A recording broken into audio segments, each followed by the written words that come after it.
Assalamualaikum warahmatullahi wabarakatuh. Hello my students, good morning. How are you today? Bagaimana kabarnya? Semoga tetap sehat ya dan tetap semangat. Sebelum memulai pelajaran, mari kita sama-sama berdoa terlebih dahulu supaya kita diberikan kemudahan dalam memahami setiap pelajaran yang disampaikan. Alhamdulillah, pada kesempatan kali ini kita akan membahas materi baru mengenai descriptive text. Sebelumnya, Miss akan jelasin terlebih dahulu mengenai descriptive text. Nah, descriptive text ini merupakan salah satu teks yang biasa dipelajari di pelajaran bahasa Inggris. Lalu, apa sih descriptive text itu? Teman-teman, ada yang tahu nggak? Untuk lebih jelasnya, mari kita simak penjelasan berikut ini. Disimak baik-baik ya. Descriptive text is a text which say what a person or thing is like. Jadi, descriptive text itu adalah teks yang mengatakan seperti apa seseorang atau sesuatu itu. Jadi, kalau dijelaskan, descriptive text itu adalah sebuah teks yang mana di dalamnya itu kita ngejelasin sesuatu. Bisa itu ngejelasin orang, bisa itu ngejelasin hewan, bisa itu ngejelasin benda, apapun itu yang bisa dijelaskan, seperti itu.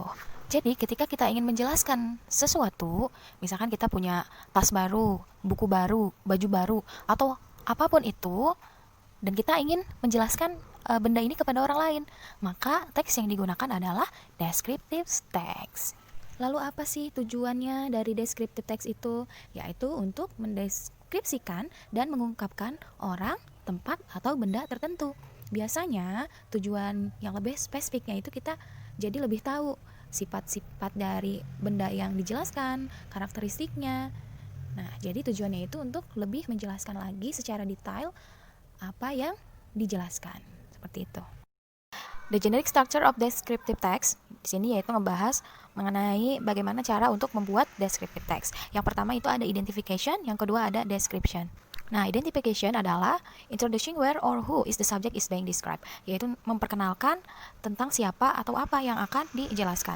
Yang kedua yaitu description, describe part, qualities, and the characteristic of a person, place, or thing to be described. Yaitu di bagian kedua ini kita menjelaskan bagian-bagiannya, kualitasnya, atau sifat-sifat yang ada pada orang ataupun pada benda yang ingin kita jelaskan. Lalu ada grammatical features, yaitu ada focus on specific participants, yaitu kita harus benar-benar fokus terhadap satu yang ingin kita jelaskan. Misalkan kita ingin menjelaskan tentang hewan, yaitu kucing, maka yang harus kita jelaskan hanya fokus kepada satu hewan saja, yaitu kucing. Yang kedua yaitu adjective, menggunakan kata sifat, jadi seperti tinggi, pendek, small, big, kecil, besar, seperti itu ya. Selanjutnya yaitu the use of simple present tense, yaitu tenses yang digunakan adalah simple present tense karena terjadi pada saat sekarang dan yang dijelasin adalah benar-benar nyata, seperti itu ya. Nah, di sini ada sebuah contoh dari descriptive text, yaitu dengan judul Daniel Jacob Redcliffe. Nah, di sini ada bagian identification dan juga bagian description. Bagian identification itu di awal kalimat satu paragraf, yaitu menjelaskan tentang pengenalan dari suatu subjek yang akan dijelaskan, yaitu di sini Daniel ya. Daniel Jacob Redcliffe was born in Fulham, London, 23 July 1989. His nickname is Dan. He is the only child of Alan Redcliffe and Marcia Gresham. Nah, jadi di bagian pertama ini, di bagian identification, dia menjelaskan tentang suatu subjek. Pengenalan dulu, bahwasanya si Daniel ini lahirnya di London tanggal 23 Juli tahun 1989. Kemudian nama panggilannya itu Dan.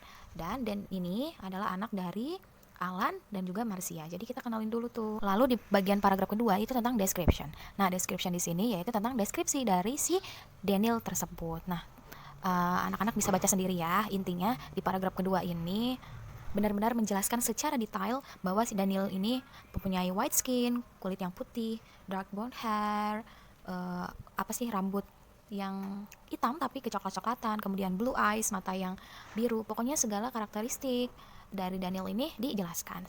Untuk arti selanjutnya anak-anak bisa cari sendiri ya, artinya di kamus. Boleh di kamus yang buku atau di Google Translate, itu yang penting anak-anak bisa paham apa arti dari contoh dari teks deskriptif ini ya.